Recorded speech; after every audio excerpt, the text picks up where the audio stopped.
ഏവരെയും പുതിയ വാർത്തകളിലേക്ക് ഞാൻ സ്വാഗതം ചെയ്യുകയാണ്.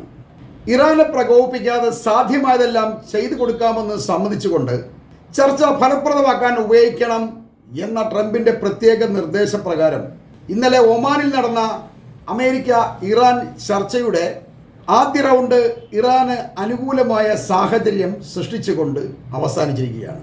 ഇറാനെതിരായ ഉപരോധങ്ങളും മിഡിൽ ഈസ്റ്റിലെ യുദ്ധങ്ങളും കേന്ദ്രീകരിച്ചായിരുന്നു US ഇറാൻ ചർച്ചകൾ നടന്നത്.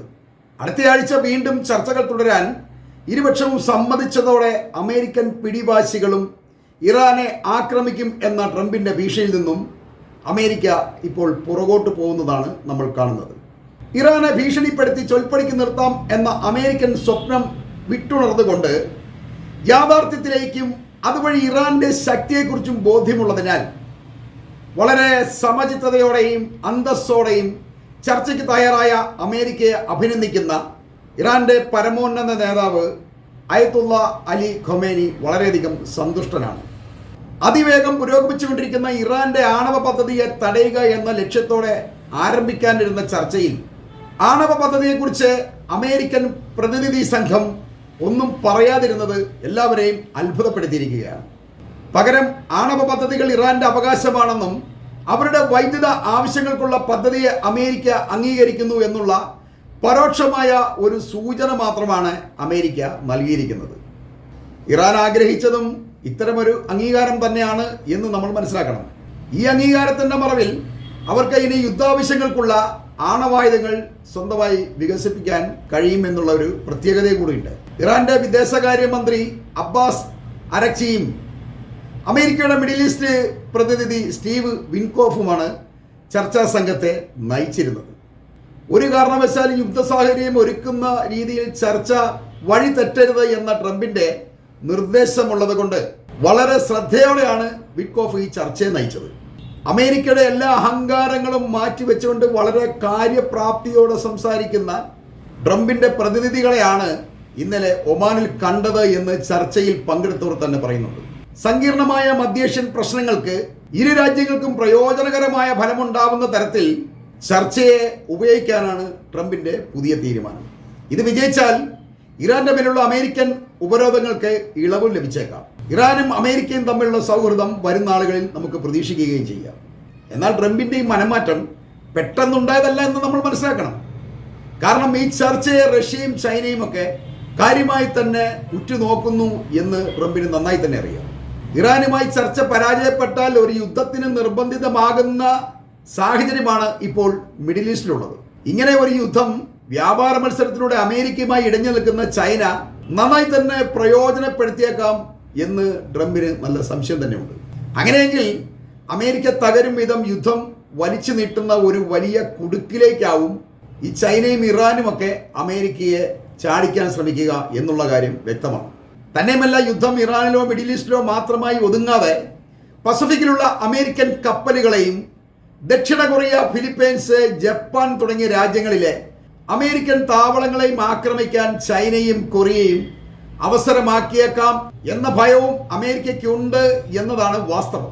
ഇറാനുമായോ പശ്ചിമേഷ്യയുമായോ ഒരു യുദ്ധത്തിന് വളരെയധികം ആലോചിക്കണമെന്ന് അമേരിക്കൻ സൈനിക തലവന്മാർ ട്രംപിനെ ഉപദേശിച്ചിരുന്നത് ഇതോടൊപ്പം നമ്മൾ ചേർത്ത് മനസ്സിലാക്കേണ്ടതുണ്ട്.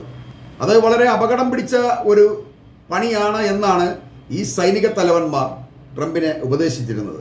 ഒരു യുദ്ധം എങ്ങനെ വ്യാപിക്കുന്നു എന്ന് നമ്മൾ ഇപ്പോൾ കണ്ടുകൊണ്ടിരിക്കുകയാണ്. യുദ്ധം അവസാനിപ്പിക്കാൻ കഴിയാത്ത ഒരു നെറ്റ്വർക്ക് പോലെ പ്രവർത്തിക്കുന്നതായിട്ട് ഇപ്പോൾ നമുക്ക് ഈ ഗസ യുദ്ധത്തിലൂടെ മനസ്സിലാക്കാൻ കഴിയും. ഇറാന്, ഇറാഖ്, ഹൂത്തികള്, ഹിസ്ബുള്ള, ഇപ്പോൾ തുർക്കി, സിറിയ തുടങ്ങി അനേകം രാജ്യങ്ങൾ ഇസ്രായേലിന് വിശ്രമം കൊടുക്കാതെ ആ രാജ്യത്തെ നശിപ്പിക്കുന്ന രീതിയിൽ യുദ്ധം ഇങ്ങനെ തുടർന്ന് പോയിക്കൊണ്ടിരിക്കുകയാണ്. ഒരാൾ തളരുമ്പോൾ മറ്റേയാൾ മുന്നിലേക്ക് കയറി വരിക. അങ്ങനെ അവർ വിശ്രമിക്കുകയും ഇസ്രായേലിനെ ഒരിക്കലും വിശ്രമം കൊടുക്കാത്ത രീതിയിൽ യുദ്ധം ഇങ്ങനെ നീണ്ടുകൊണ്ടേയിരിക്കുകയാണ്. ഇസ്രായേൽ അതിനെതിരെ താഴേക്ക് പോയിക്കൊണ്ടിരിക്കുകയാണ്. ഇസ്രായേലിന് നേരെ ഉണ്ടാകുന്ന ആക്രമണങ്ങളെ പ്രതിരോധിക്കാതിരിക്കാൻ അവർക്ക് കഴിയില്ല. അതുകൊണ്ട് തന്നെ അവർ തുടർച്ചയായി ഇങ്ങനെ യുദ്ധത്തിൽ ഏർപ്പെട്ടുകൊണ്ടിരിക്കുകയാണ്. അപ്പോൾ ഇറാനുമായൊരു യുദ്ധമുണ്ടായാലും അത് ഏറ്റവും അധികം ബാധിക്കുന്നത് ഇസ്രായേലിനെ തന്നെയാവും. ഇറാനും അമേരിക്കയും തമ്മിൽ നേരിട്ട് യുദ്ധം നടക്കുമ്പോൾ ഇസ്രായേലിനെ ഈ ചെറു സംഘങ്ങളെല്ലാം കൂടി വളഞ്ഞിട്ട് ആക്രമിക്കുമെന്നുള്ള കാര്യം ഉറപ്പ് തന്നെയാണ്. അതല്ലെങ്കിൽ അപ്പുറത്തൂടെ ചൈനയുടെ, കൊറിയയുടെ ഒക്കെ ആക്രമണം ഉണ്ടാകുന്നതിൻ്റെ ആ ശ്രദ്ധയിൽ ഒരിക്കലും ഇസ്രായേലിനെ സംരക്ഷിക്കാൻ അമേരിക്കയ്ക്ക് കഴിയില്ല എന്നുള്ളതാണ് വാസ്തവം. അതുകൊണ്ട് തന്നെ കഴിവതും യുദ്ധം ഒഴിവാക്കാനാണ് ഈ ട്രംപ് ഇപ്പോൾ ശ്രമിച്ചുകൊണ്ടിരിക്കുന്നത്. ഇസ്രായേലിൻ്റെ രക്ഷയ്ക്ക് വേണ്ടി ആരംഭിക്കുന്ന യുദ്ധം അവസാനം ഇസ്രായേലിൻ്റെ നാശത്തിലേക്ക് വീഴും എന്ന കാര്യം നെതന്യാഹുവിനേക്കാൾ നന്നായി തന്നെ ട്രംപിനറിയാം. അതുകൊണ്ടാണ് ഇറാനുമായി ഇപ്പോൾ ഒരു സമവായത്തിലെത്താനും അവരെ ശാന്തരാക്കിക്കൊണ്ട് വളരെ മിതമായ ഒരു എഗ്രിമെൻറ്റിലൂടെ അമേരിക്ക തടി ഊരി പോകാൻ ശ്രമിക്കുന്നത്. ഇത് ഞാൻ മറ്റു വീഡിയോയിലൊക്കെ പറഞ്ഞിട്ടുണ്ട്. അമേരിക്ക ഇപ്പോൾ വളരെ ബുദ്ധിപരമായ രീതിയിലാണ് നീക്കം നടത്തിക്കൊണ്ടിരിക്കുന്നത്. അവർക്ക് ഈ മിഡിൽ ഈസ്റ്റിൽ ഇറാനുമായൊരു യുദ്ധം ജയിക്കാൻ കഴിയില്ല എന്നുള്ള കാര്യം വ്യക്തമാണ്. കാര്യം വാചകമൊക്കെ അടിക്കും, പക്ഷേ എന്നാലും കാര്യത്തോടെടുക്കുമ്പോൾ അത് വളരെയധികം പ്രശ്നമായി മാറുമെന്ന് അമേരിക്കയ്ക്ക് നന്നായി തന്നെ അറിയാം. ഇസ്രായേലിനെ സംബന്ധിച്ച് ഒന്നുകിൽ ഒരു പൂർണ്ണമായ പരാജയം, അതിലൂടെ പലസ്തീൻ എന്ന രാഷ്ട്രത്തെ സ്വതന്ത്രമാക്കുക, അതല്ലെങ്കിൽ വർഷങ്ങൾ നീളുന്ന പ്രയോജനരഹിതമായ ഒരു യുദ്ധം മാത്രമേ ഇപ്പോൾ ഇസ്രായേലിന് മുന്നിലുള്ളൂ. അതുകൊണ്ട് ഒന്നും ചെയ്യാനാവാത്ത വിധം ഇസ്രായേൽ ഇങ്ങനെ യുദ്ധത്തിൽ നിരന്തരമായി ഏർപ്പെട്ടുകൊണ്ടിരിക്കുകയാണ്. അതിന് ഞാൻ കഴിഞ്ഞ ദിവസം പറഞ്ഞ പോലെ തുർക്കിയിൽ നിന്നും സിറിയയിൽ നിന്നൊക്കെ ഭീഷണികൾ ഇങ്ങനെ നിൽക്കുകയാണ്. ഏത് നിമിഷവും തുർക്കിയുമായും യുദ്ധം ഉണ്ടാകാൻ സാധ്യത വളരെയധികം കൂടുതലാണ്. വാർത്തകൾ ആ രീതിയിൽ പ്രചരിച്ചിടുന്നുണ്ട്. അതാണ് ഞാൻ കഴിഞ്ഞ ദിവസം വീഡിയോയിൽ പറഞ്ഞിരുന്നത്. ഉക്രൈനിൽ സംഭവിച്ചതുപോലെ യുദ്ധം നിർത്തണമെന്ന് ആഗ്രഹിച്ചെങ്കിൽ പോലും അതിന് കഴിയാത്ത ഒരു സാഹചര്യമാണ് ഇപ്പോൾ ഇസ്രായേലിനുള്ളത്.